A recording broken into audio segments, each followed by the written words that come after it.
A worn application. The biography felt heavier than usual in Lily's hands.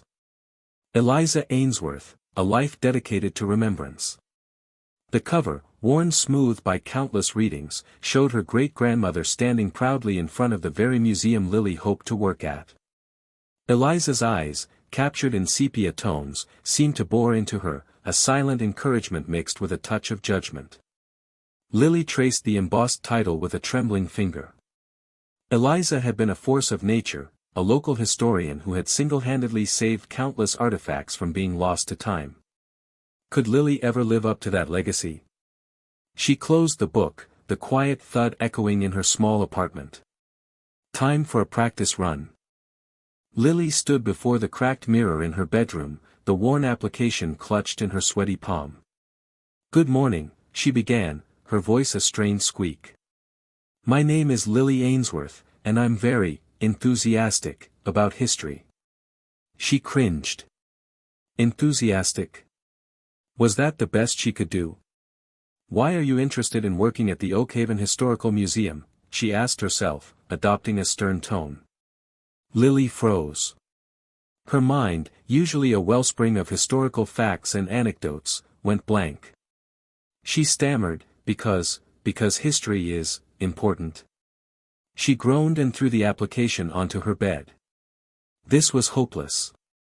She was going to make a complete fool of herself. Taking a deep breath, Lily tried again.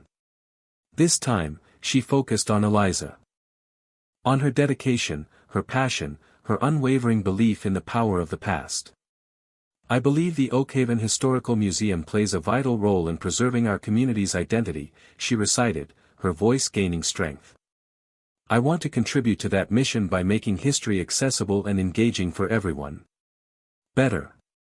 Still stilted, but better. She practiced for another hour, stumbling, correcting, and slowly building confidence. Finally, it was time. Lily smoothed down her simple blue dress, grabbed her bag, and headed out the door. The air outside was thick with the scent of blooming lilacs, a fragrance that usually calmed her, but today it only amplified her anxiety. As she approached the museum, its imposing facade of gray stone seemed to loom over her. The grand entrance, flanked by towering oak trees, felt more like the gateway to a fortress than a place of learning. A shiver ran down her spine. Taking another deep breath, Lily walked through the heavy oak doors. The cool, hushed interior offered a brief respite from the heat, but the weight of history pressed down on her. Display cases filled with artifacts lined the walls, each object whispering tales of generations past. She made her way to the reception desk, her heart pounding in her chest. The receptionist, a woman with kind eyes and a warm smile, greeted her. "Lily Ainsworth?" she asked, checking her list. "They're ready for you. Please, go right ahead to the director's office, second floor, last door on the left." Lily nodded, her throat suddenly dry. She turned towards the grand staircase, each step feeling like a monumental task. The second floor seemed miles away. With each upward step, her anxiety grew. This was it. The moment of truth. She could almost taste the panic rising in her throat, threatening to choke her. The curator's office. "Miss Ainsworth?" The voice, sharp and clipped, sliced through the low hum of the museum. Lily nearly jumped out of her skin. The receptionist, a woman with hair sculpted into a gravity-defying wave, gestured towards a dark oak door at the end of the hall. "Mr. Abernathy will see you now."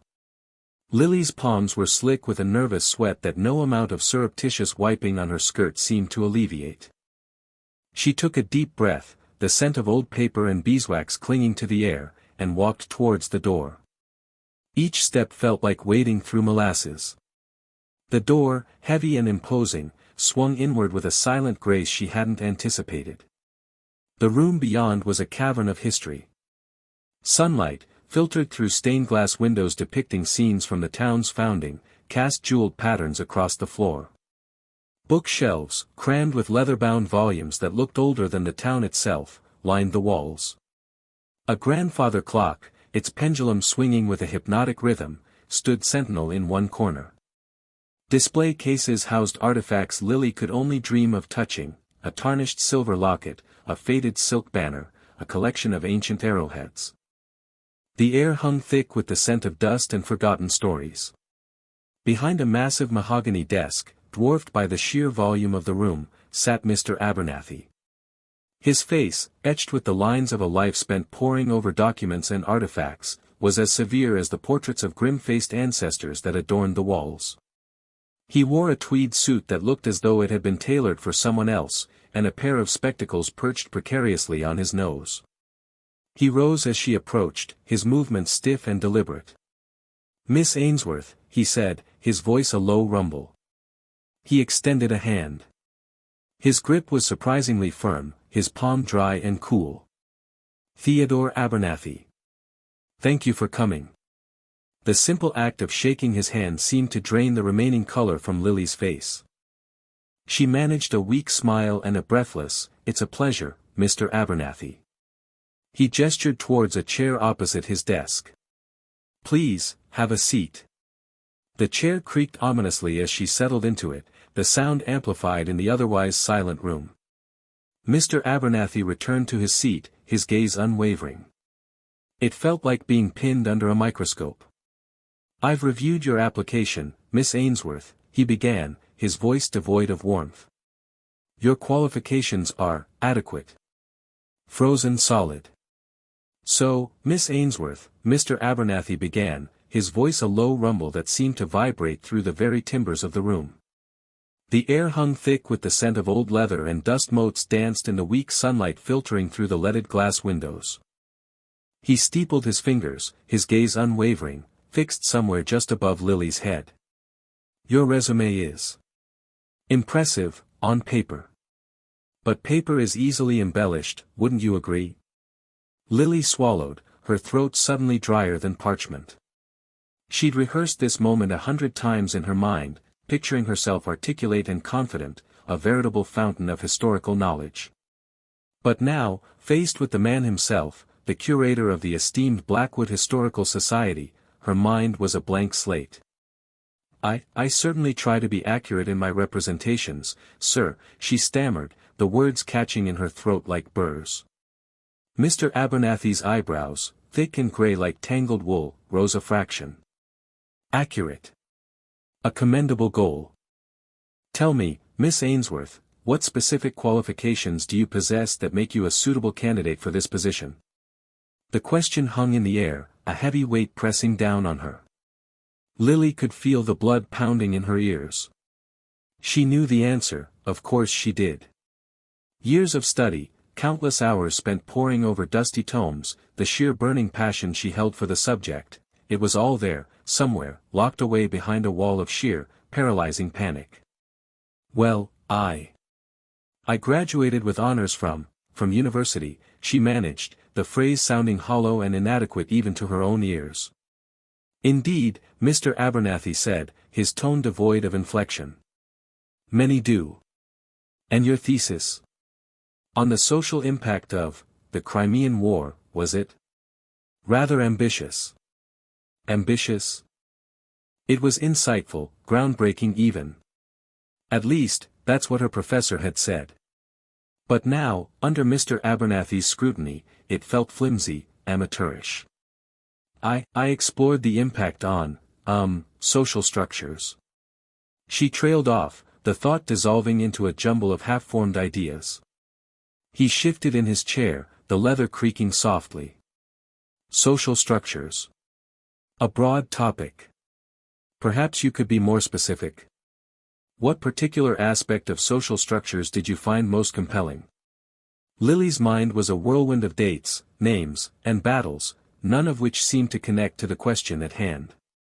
It was as if someone had thrown open the doors to her memory and scattered all the pieces to the wind.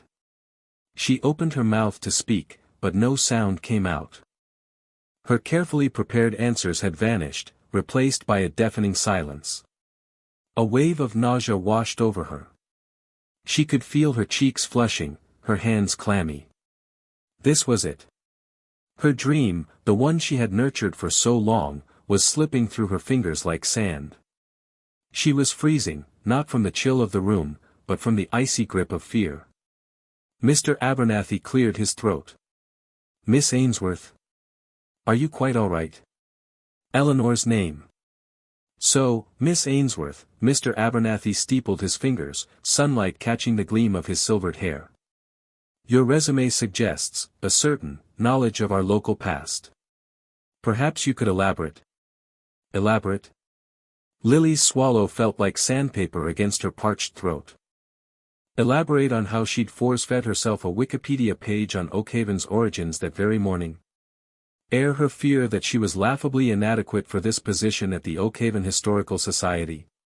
Well, she began, the word laced with a servility she loathed, "I've always been fascinated by, bygone eras." Internally, she cringed. Bygone eras? Seriously? Abernathy's thick, grey brows arched slightly. The tap-tap-tap of his pen against the desk's polished mahogany punctuated the silence, each click an insistent drumbeat. The room was redolent with the scents of aged paper and polished wood, a stifling atmosphere. She needed to speak, to shatter the mounting tension. Her gaze flicked nervously around the office, a frantic search for an escape, a foothold. Then, her eyes locked onto a large, elaborately framed display dominating the wall. A memorial.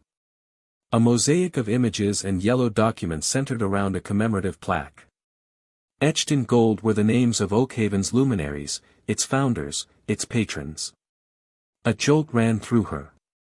Familiar names, the ones adorning street corners and park entrances since childhood. And then, one that stole her breath, Eleanor Ainsworth. Below the name, a sepia-toned portrait revealed a woman with gentle eyes and a resolute jawline. Eleanor Ainsworth. Her great-grandmother. The figure who, according to whispered family legend, had rescued the town's library from demolition during the Depression. A hometown heroine. A flush crept up Lily's neck, embarrassment warring with a peculiar sense of pride. She hadn't even considered mentioning her lineage. Lost in the scramble to impress Mr. Abernathy with her paper-thin qualifications, she'd utterly disregarded the most compelling aspect of her identity. Mr. Abernathy, following her line of sight, cleared his throat. "Eleanor Ainsworth," he stated, a trace of warmth entering his tone. "A remarkable woman. Her devotion ensured this town's comprehensive and accessible historical collection." He paused, fixing Lily with renewed scrutiny. "Are you related?"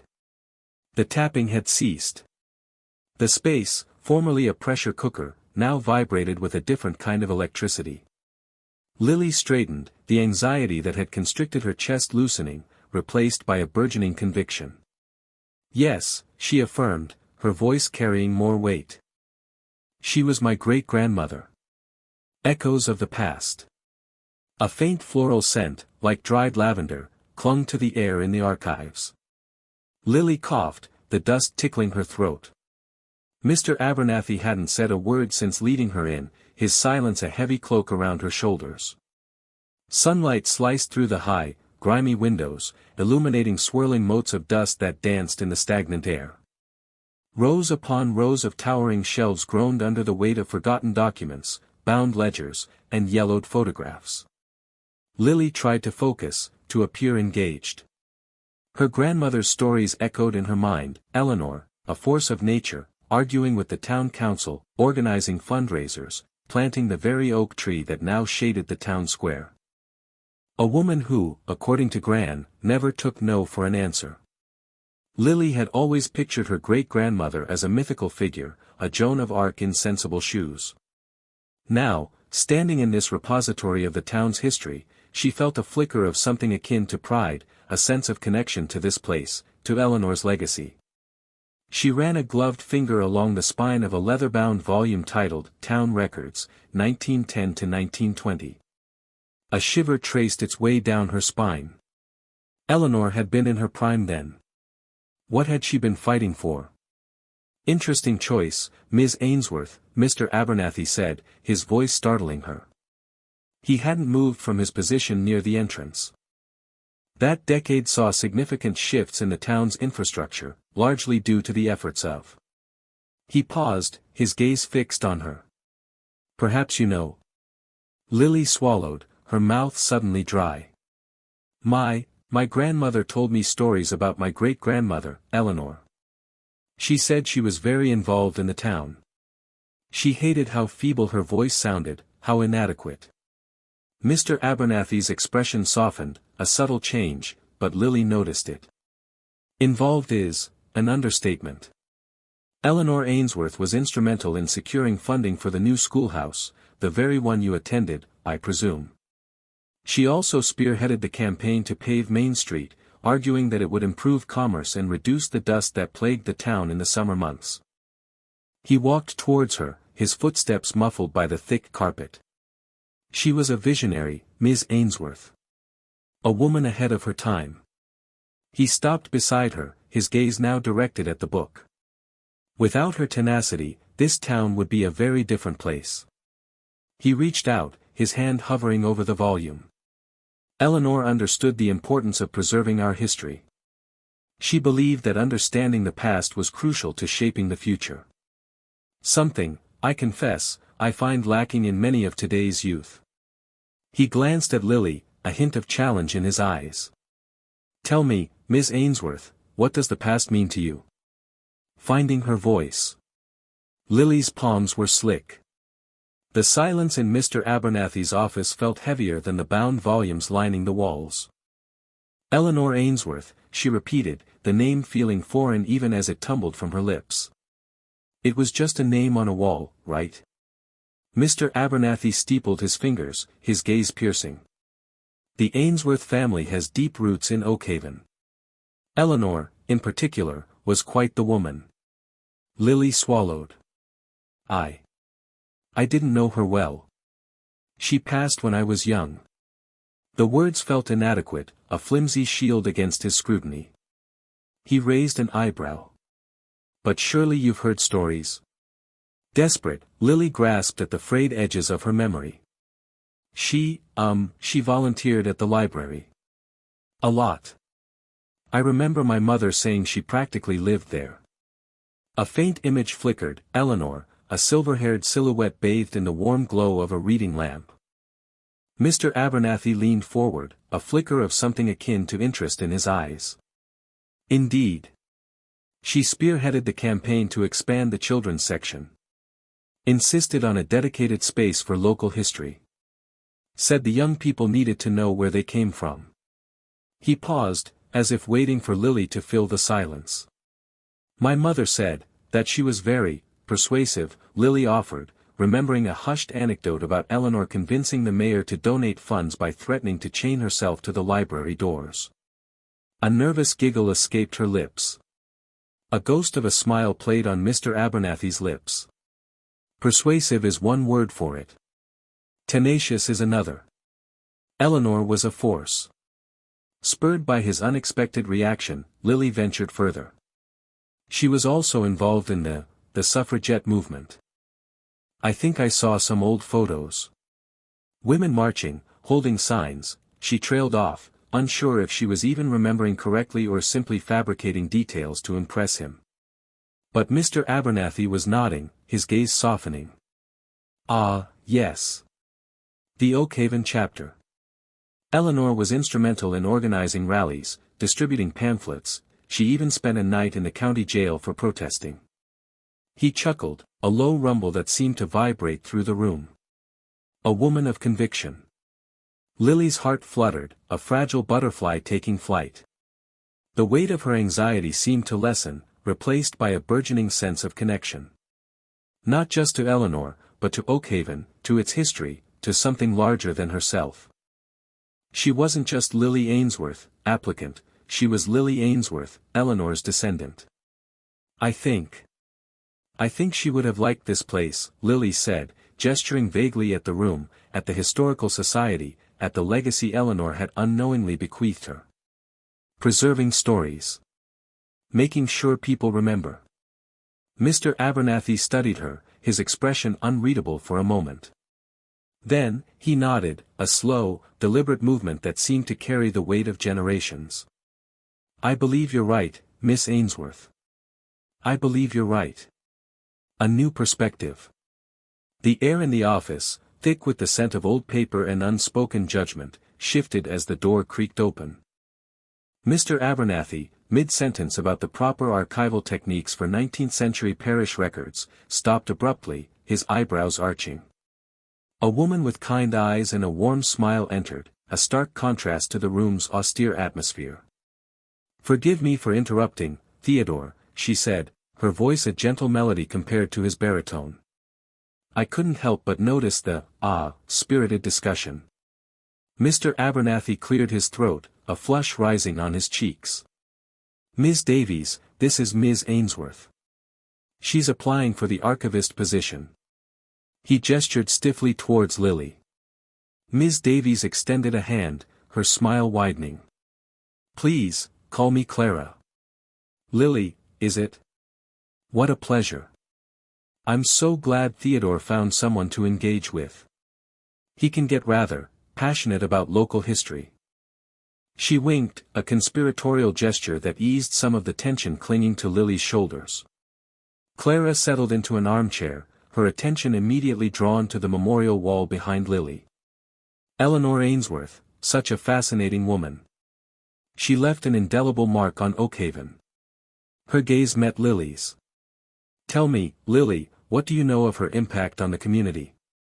Lily, initially thrown by the interruption, found herself strangely invigorated by Clara's question. "Eleanor. Her great-grandmother." The name echoed a lifetime of whispered stories, half-remembered anecdotes from her own grandmother. The memorial wall, previously a source of anxiety, now felt like a lifeline. "Eleanor was a force," Lily began, her voice gaining strength. "She wasn't just a name on a plaque or a footnote in a history book. She saw the potential in Oakhaven when others dismissed it. She fought for the rights of the mill workers, established the first library, and championed education for women." Lily's words flowed freely now, fueled by a passion she hadn't realized she possessed. She spoke of Eleanor's tireless dedication, her unwavering belief in social justice, the countless lives she touched with her generosity and her fierce spirit. Mr. Abernathy, who had been leaning back in his chair with a skeptical expression, straightened, his eyes narrowed in surprise.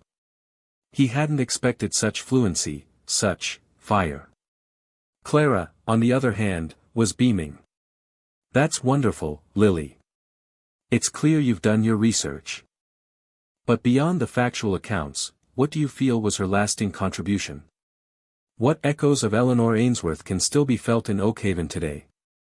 The question hung in the air, a challenge and an invitation. Lily paused, considering. The silence stretched, punctuated only by the ticking of a grandfather clock in the corner. Then, she looked directly at Clara, her eyes shining with conviction. "Hope," she said, her voice clear and strong. Eleanor gave Oakhaven hope. A belief that even in the face of adversity, they could build a better future. And that spirit, that unwavering belief in the power of community, is still very much alive here. The offer. The silence stretched, thick and expectant. Lily's palms were slick against her skirt. Mr. Abernathy hadn't moved, his gaze unwavering, a touch unnerving. Ms. Davies, however, offered a small, encouraging smile. He cleared his throat, the sound amplified in the quiet room. "Ms. Ainsworth," he began, his voice less severe than it had been, "your unconventional approach to the interview has given Ms. Davies and myself much to consider." Ms. Davies leaned forward, her expression softening. "Indeed, Lily.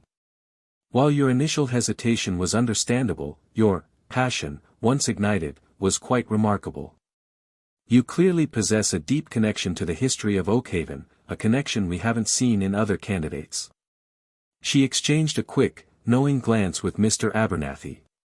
Lily's heart hammered against her ribs. Was this it? Was she about to be politely dismissed, or? Mr. Abernathy steepled his fingers. "The Ainsworth name, it carries weight within these walls. Your knowledge of the mill's early days, the role your ancestors played, it's invaluable. The museum needs someone who understands not just the facts, but the spirit of this place.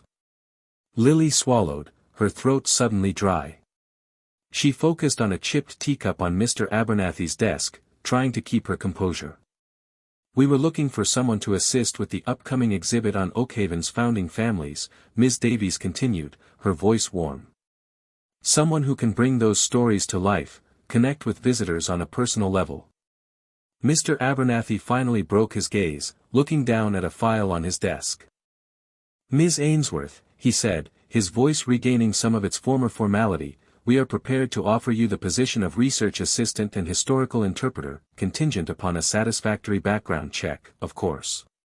The air rushed from Lily's lungs. Relief washed over her, so potent it made her lightheaded. Are you serious?" she stammered, hardly daring to believe it. Ms. Davies chuckled. "Perfectly serious, Lily. We believe you have the potential to be a great asset to the museum." Mr. Abernathy nodded, a hint of a smile playing on his lips. "Your performance after seeing your name on the memorial wall demonstrated a unique commitment to the role." "Oh my gosh," Lily breathed, a genuine smile spreading across her face. "Thank you. Thank you both so much. I won't let you down. I promise." She felt a surge of energy, a renewed sense of purpose. This wasn't just a job, it was a chance to connect with her past, to honor her family's legacy, to share the stories of Oakhaven with the world. Ms. Davies stood and extended her hand. "Welcome aboard, Lily. We're excited to have you." Lily shook her hand, her grip firm. "I'm thrilled to be here."